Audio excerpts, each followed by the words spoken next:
And just to be clear here and define tone for our vision lists, I don't want to see no mediocre lists. It's the end of the year and I like to use this time to reflect on the last year and set goals for the next year. And very importantly, make an action plan of how I can achieve those goals. But this year we're gonna do something extra special. We're gonna pretend that we're a startup and set goals like a startup.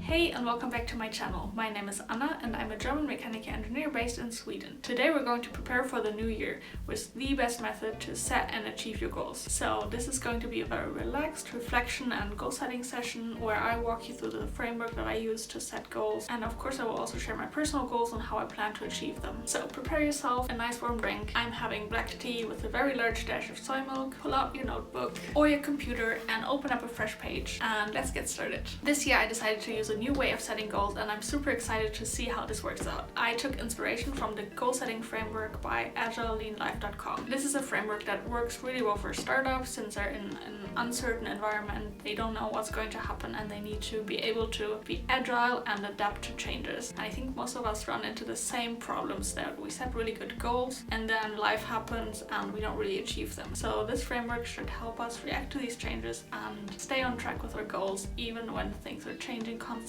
So I'm going to talk you through the 7 steps of building a goal journey map. I will do each step myself and then show you what I came up with, and then I will tell you to pause the video so that you can complete each step yourself. So by the end of the video we should both have done these steps. Define your vision, prioritize your vision, develop life stories for the top 3 to 7 items, build a goal journey map, use branching and forking to stay flexible with the alternative paths, make a 100-day plan and do bi-weekly sprints, and finally consider the principles of the Agile Lean Life Manifesto. I don't know what that is either, but I guess we're gonna find out. Okay, let's start with number 1. Define your vision. You and we're going to write a vision list. This is a list of 50 to 150 items that we hope to achieve in our lifetime. I know that's a lot of items, but before we panic, don't panic, we have some guidance here. There are 3 questions that we can ask ourselves to help us define our vision. First question is, who do you want to become? Your personal evolution. Define your ideal self persona. The second question is, what do you want to experience in life and how to enjoy it, and make a list of it. And the third question is, what kind of legacy do you want to leave behind? What will you create? And write down a strong emotional statement. And as extra inspiration, I'm gonna pull up the 7 areas of life and I'm gonna go through each area for each of the questions. The 7 areas of life are career and business, finances, education, relationships, health and fitness, personal growth, and spiritual growth. So for example, when I'm asking who do I want to become, I will go through each of these 7 areas and ask myself, who do I want to become? How do I want to develop in this area? And just to be clear here and define tone for our vision lists, I don't want to see no mediocre lists. To quote AgileLeanLife.com, your vision should be huge and exciting and breathtaking. So for you to do this along with me, you can pause the video right here and write down your list of 50 to 150 items to define your vision. Let's go. Okay, so here I have my vision list and it probably has about 50 items or so. Let me just read a few things off my list if you're interested. I wrote down that I want to start an engineering company, teach a course at a university, build strong friendships with other creators, write and publish a book, continue to invest at least 250 euros into exchange-traded funds each month, buy my own apartment, run the Stockholm Marathon, get back into lifting weights, live in the USA, and journal and reflect regularly. These were just a few examples from my list. Obviously, I don't plan to achieve all of these in the next year. This is more like a long-term vision, and I hope to add on to that, of course, every year. But now we're going to make this a little bit more relevant to the next year. But first, a quick change of scenery. Welcome to Germany. So the second step is to prioritize your vision. So now that we have this long vision list that hopefully really excites us, mine sure does, we need to get our priorities straight and figure out which of these goals we want to pursue in the next 3 to 12 months, because these are obviously way too many things to focus on at once. We prioritize our vision list based on the following factors. First one is our current life situation. So here we need to look at what kind of situation we're actually currently in and what this means for the goals we can and cannot pursue. Some of them may be even impossible because of the time we have or where we live or biological factors or anything like that. So this is the first thing to consider. The second factor is what's currently the most important thing to you. The values and the things we care about vary throughout our life, and that's fine. We just need to be aware of what we really care about at the moment so that we can pursue that, because this is what we're gonna have the most energy and the most motivation to pursue. The third factor is what kind of opportunities are currently currently showing up in our environment. This can be people in our lives, or current market changes or trends, or anything that would support us in achieving one goal over another. So let's think about what things we can take advantage of when we're setting our goals. The fourth factor is what kind of key relationships we currently have. So this is another factor that can really support us or hinder us in achieving our goals. What people do we have in our lives that can really support us in certain goals and maybe not so much in others, so that we can really take advantage of those relationships. So let's look at how our current relationships can empower us in our goals, and also which relationships we maybe should put more effort into to help us achieve our goals. The fifth factor is our internal resources and external resources. This is things like our skills, our financial resources, our time, our expertise, experiences. So for some of our goals we may be really at the beginning, whereas others we already have some skills that we can take advantage of. And so when we prioritize which goal to go after next, we can keep in mind for which goal we already have the prerequisites right now, and for which we maybe first need to build some more skills, collect certain experiences, and so on. The sixth factor is our greatest weaknesses and strengths.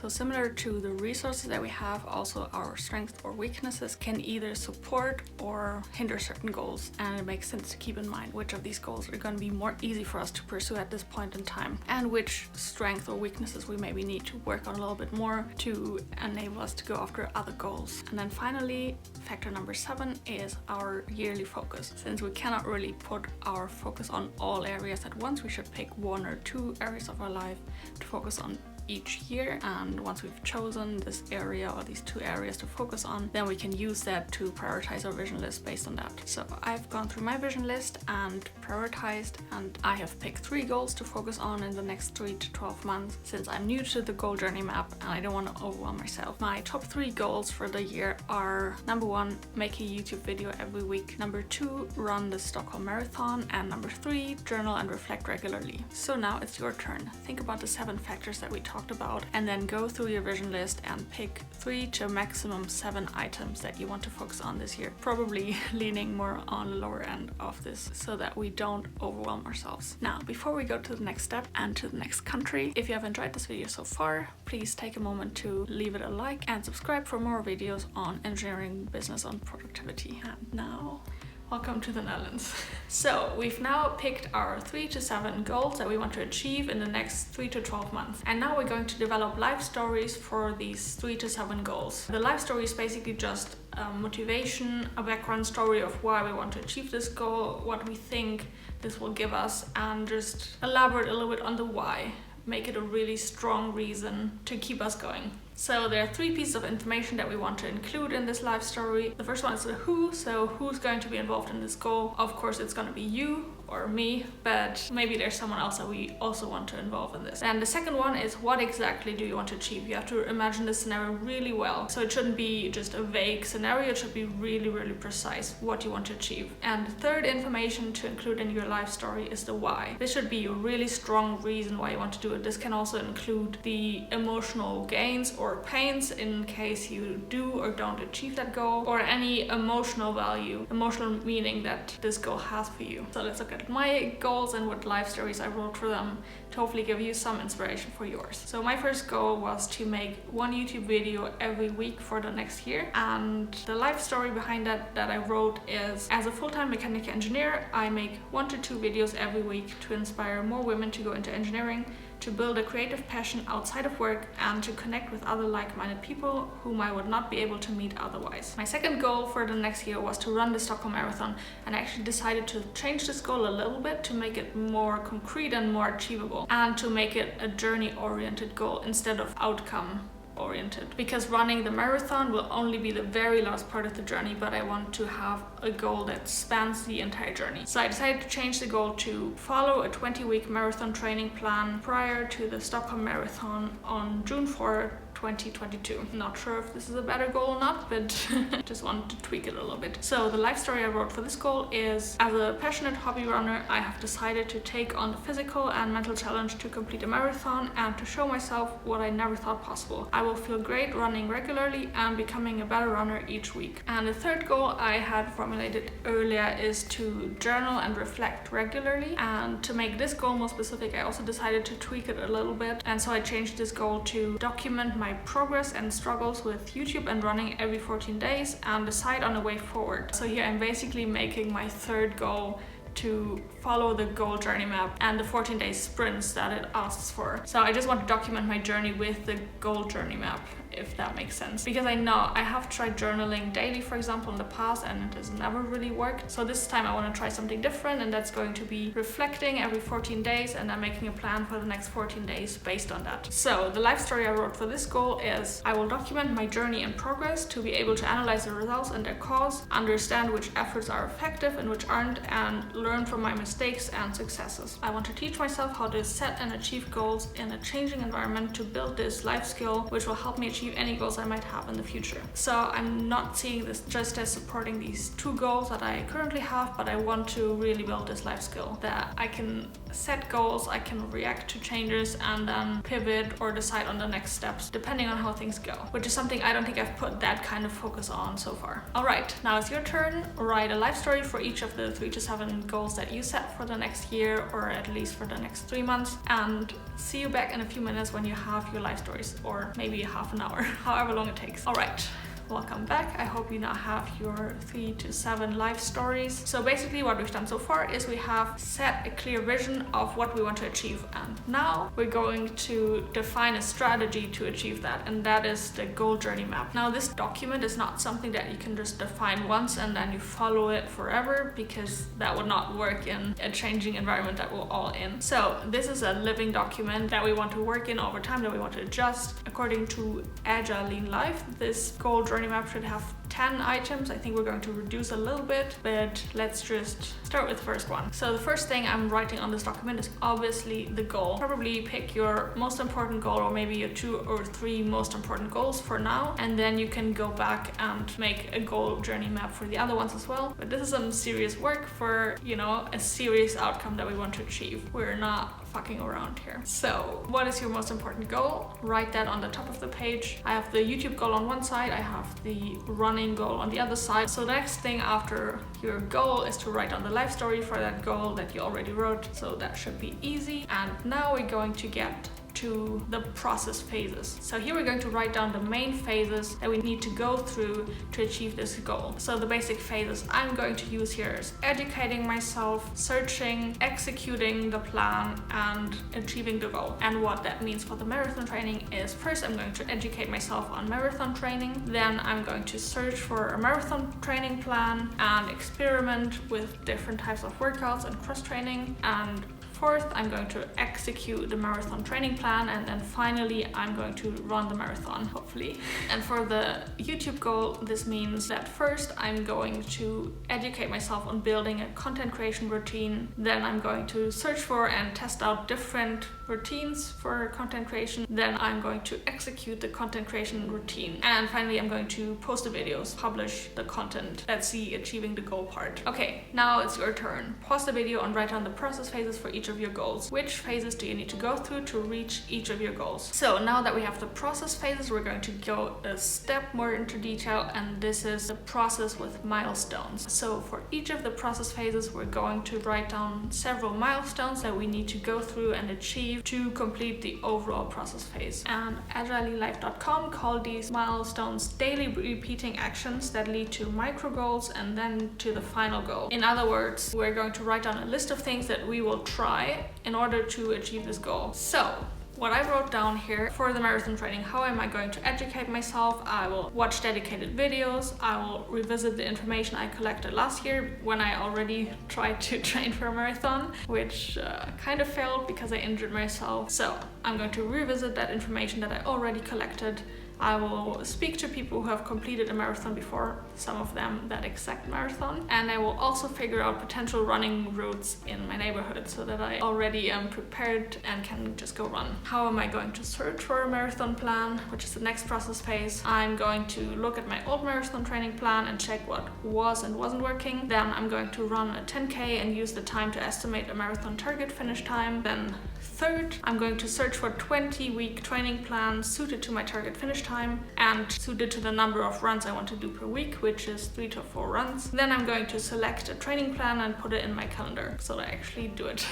And then For the third phase, executing the marathon training plan, I'm going to go for 3 to 4 runs every week according to the marathon training plan. I'm going to follow a stretching routine every day, and I'm going to do 1 to 3 days of cross training each week with, for example, swimming or some strength training or some yoga. And then running the marathon, that's a worry for later. So yeah, let's just skip that one. I'm just going to stay ignorant to the fact that I actually have to run a marathon in the end. I'll make a plan for that later. And then for my YouTube goal, how am I going to educate myself on building a content creation routine? I'm going to list all actions needed to make a video. I'm going to time how much time it takes me to complete each action, and I'm going to collect information on what other creators' routines look like. And then in the searching for and testing out different routines phase, I'm going to define different potential routines, decide on one routine to follow for 2 weeks, and then I'm going to reflect and adjust that routine every 14 days basically until I figure out the best routine for me. And then executing the content creation routine, it's pretty straightforward what I have to do.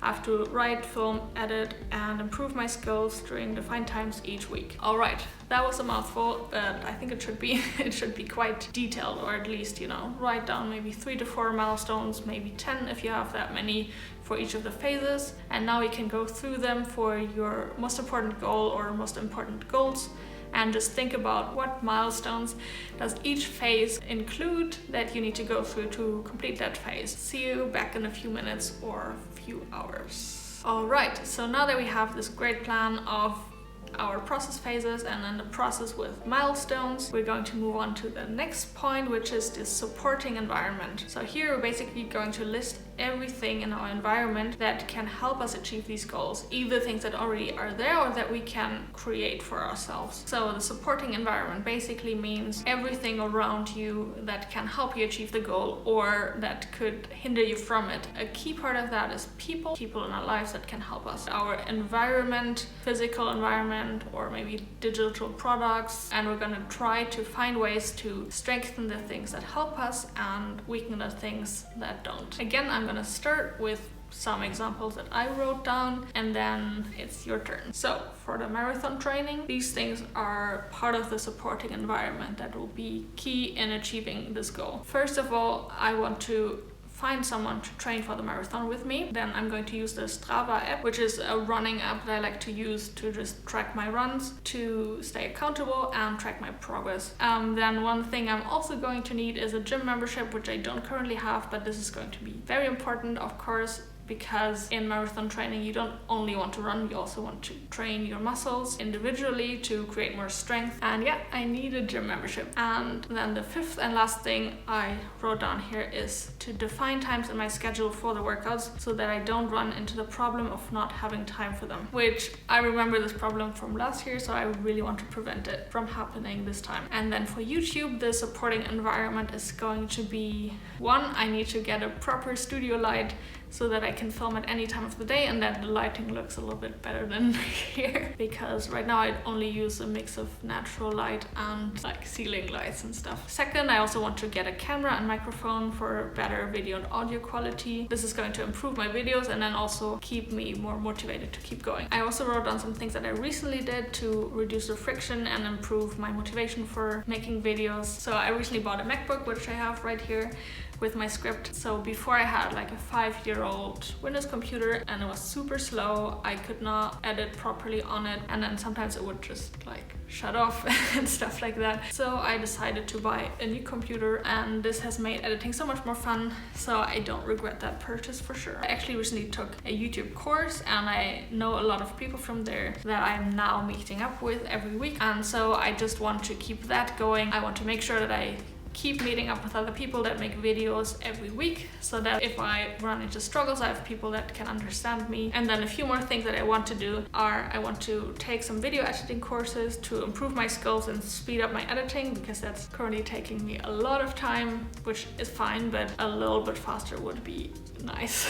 I also want to keep my video background in my room as intact as possible so that I'm able to film more quickly. I just want to reduce this friction by, when I'm back in Sweden, having a more or less permanent setup that I can use to film. And finally, similar to the running, I want to define times in my schedule for each of the weekly tasks that I need to do in video making so that I don't run into the problem of not having time for them. Okay, yes, I know I'm going through all of these things quite detailed, but it always helps me to see how other people plan through their goals, and I think a lot of things are really transferable. So think about how these different things maybe can be transferred to your goal. This could be something entirely different, but there's probably things that you can do to reduce friction, to make space for it in your calendar, and figure out also what things can you maybe pay for that will reduce the friction if you do have the money to do so. Welcome again to Germany. So our goal journey map is almost ready, and this last section of the goal journey map is actually so important that it gets its own step. So step number 5 is to use branching and forking to stay flexible with alternative paths. Basically what we're going to do here is to brainstorm the biggest and most likely obstacles and alternative paths that we can take to get around them. We're just going to focus on the biggest risks here and react to smaller issues as we go. So for the marathon training, the biggest risk is obviously an injury, and most likely this will be a light or medium, but usually not super severe injury. So this is the scenario I'm going to prepare for. So if I injure myself and I cannot run for a few weeks, then this is what I'm going to do. I will switch to cross training like swimming and weight training as much as possible, and also try to keep up the frequency of the trainings as much as I can, so that when I am able to switch back to running, I still have this momentum going and don't have to start from zero. Another really big risk, which I know from experience, is that I'm having a bad day and I just don't feel like running. In that case, I'm going to allow myself to reduce that run to just a 15-minute run, and then when I feel better after that time, I can always extend it.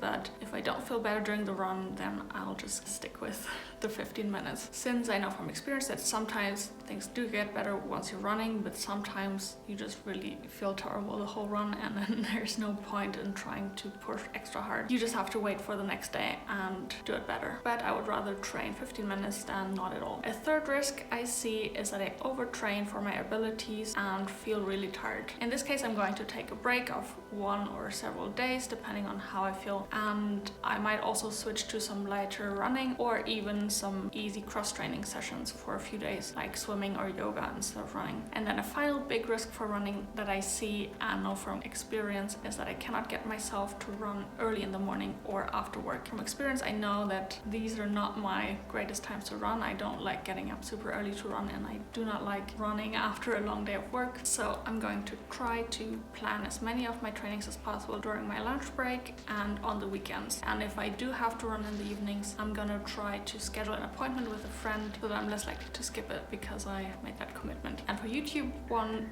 big risk is that a video flops or several videos flop and that I no longer feel motivated. And my solution for that is to expect basically all of my videos to flop and to remind myself, even though it sounds cheesy, that every video is a lottery ticket and I can never know which one is gonna be successful. Could be the next one, could be the one a year from now. Another big risk is that I get overwhelmed from work and that I cannot fit making 1 to 2 videos per week into my schedule anymore. And in that case, I have a few solutions. I can switch to doing shorts for 1 to 2 weeks or until I've caught up with the workload again. I can also take a planned 1 to 2 week break if necessary. I can also reduce the workload of a single video by reducing the length of it, and also by leaving out the fancy edits and just doing really basic editing. And finally, I can also try to outsource the editing. And my thoughts on that is actually that I should probably try out outsourcing the editing before I am in the situation where I have to, or where I don't even have time to delegate it, because that would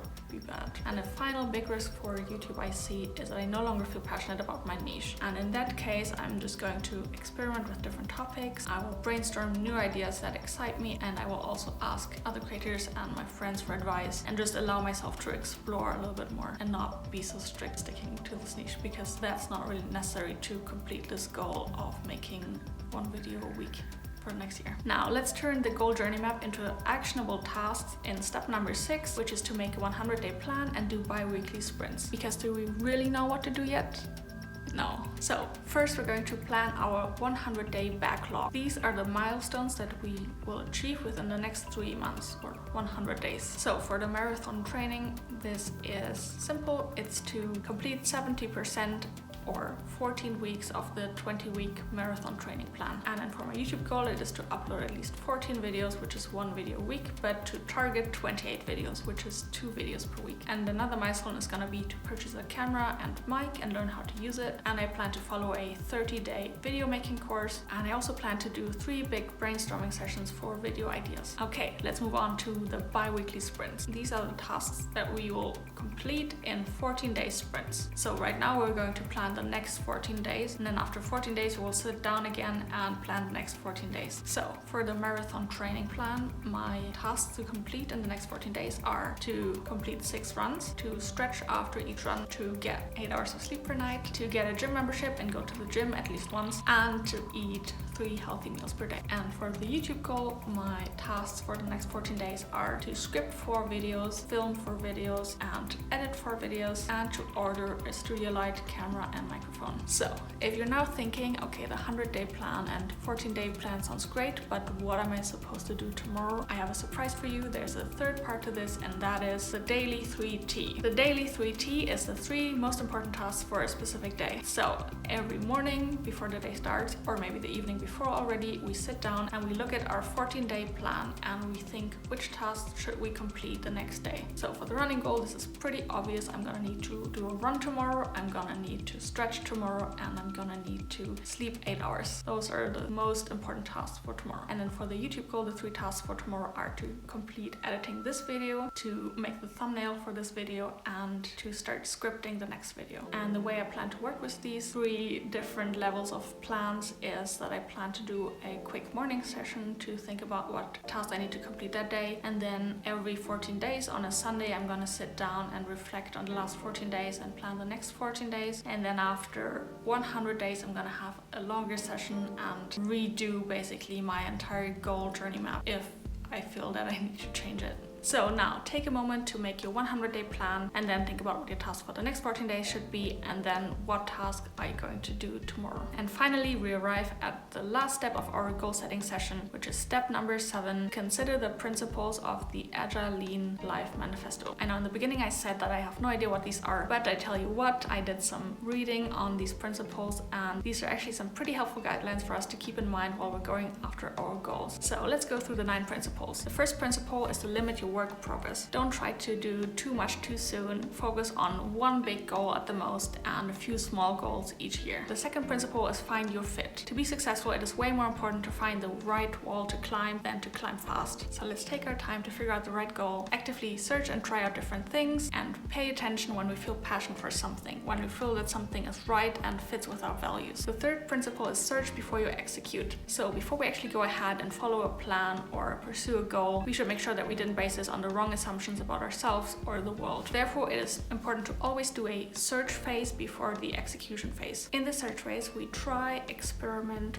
observe, reflect, and learn with no fixed ideas or expectations, and use the learnings to update the goal journey map. The fourth principle is visualize everything. Humans can process photos a lot faster than text, so it can be a lot more impactful to visualize what we want to achieve rather than just write it down. We can use photos to visualize our goals and a Kanban board to visualize our tasks and workflow. Principle 5 is to constantly improve. This is both important for ourselves to have a growth mindset, and it is also important to constantly upgrade and improve our goal journey map as it is a living document. Principle 6 is to trust the process. The goal journey map we've built shows us the way to achieve our goals. Now we need to follow this plan and put in the daily work. This can be really hard at times. So when things get difficult, we need to remember to trust the process and take one step after another. Principle 7 is to optimize your entire life, not just parts of it. All areas of our life are connected, and if we're struggling a lot in one area, this will likely show in other areas as well. So while it is fine and necessary to put the focus on one area or a few areas at a time, we should never fully neglect the other areas of our life and try to keep a balance between all areas. Principle 8 is don't look outside for safety. The world is complex and uncertain, therefore we cannot rely on the outside to give us what we want and make us feel secure. We need to find the safety and power and confidence that we need to achieve our goals within ourselves. And last but not least, principle 9 is to live life with love and respect. We should respect ourselves by believing in ourselves. We should respect other people, by empowering them and learning from them. And we should respect nature and the markets and our environment. We cannot expect them to change to fulfill our goals. Instead, we need to think about how we need to change first. All of this is of course easier said than done, but let's put all of these 9 principles on our goal journey map as a reminder to help us achieve our goals. There are a couple of items from the original goal journey map that I left out because I think this is enough goal setting for now. But if you're interested in adding more details to your goal journey map, you can check out the original blog post by agileleanlife.com, which I will link in the description box below. I might make a follow-up video after the first 100-day sprint to share how it went and what changes I'm going to make to the goal journey map. So let me know if you would like to see that, in which case I will do that and link it right here. Thank you so much for watching. I really appreciate it, and I hope to see you in my next video. Now it's time to trust the process.